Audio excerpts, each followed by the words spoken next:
presented by Ma Music.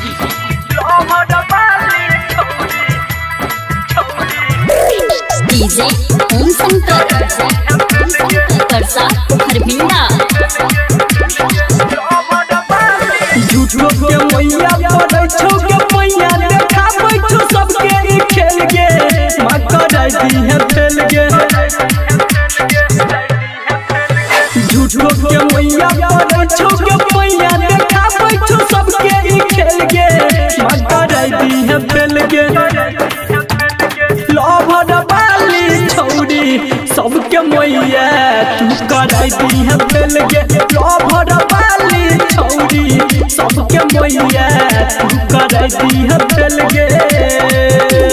DJ Om Shankar परसा हरबिंदा प्रेम से बोलिए सरस्वती मैया की।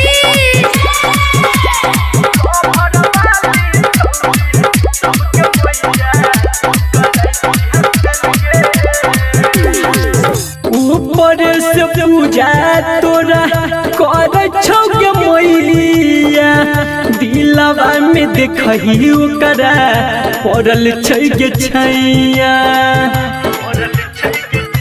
गे माँ। ऊपर से पूजा तोरा कर छौ के मैया दिलवा में देखही ओकरा पड़ल छै के छैया।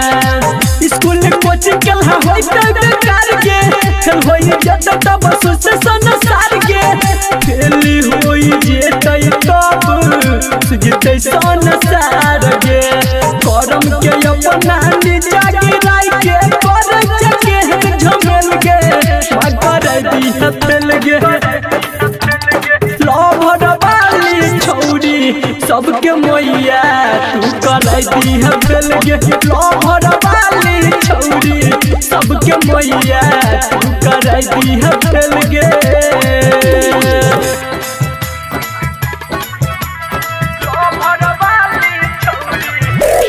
डीजे ओम शंकर परसा हरबिंदा सरस्वती मैया की। मनवा में छुछे भरल छय गुमान गे बिना वाली एहन सब पे दिहन ध्यान गे। गे माँ मनवा में छुछे भरल छय गुमान गे बिना वाली एहन सब पे दिहन ध्यान गे। संदीप सुमन के दही बुधियार बोल गे हर भजन कह छौ दे करम के फल गे। हर भजन कह छौ दे करम के फल गे। कहला पके करो बुझै न बतिया जाय छै जोही दोही हेल गे मां कराई दी है फेल गे। लभर वाली छौरी सबके मैया तू कराई दी है फेल गे। लभर वाली छौरी सबके मैया तू कराई दी है फेल गे। झूठो के मैया पड़ै छौ के मैया देखाबै छौ सबके ई खेल गे मां कराई दी है फेल गे। लभर वाली छौरी सबके मैया तू कराई दी है फेल गे।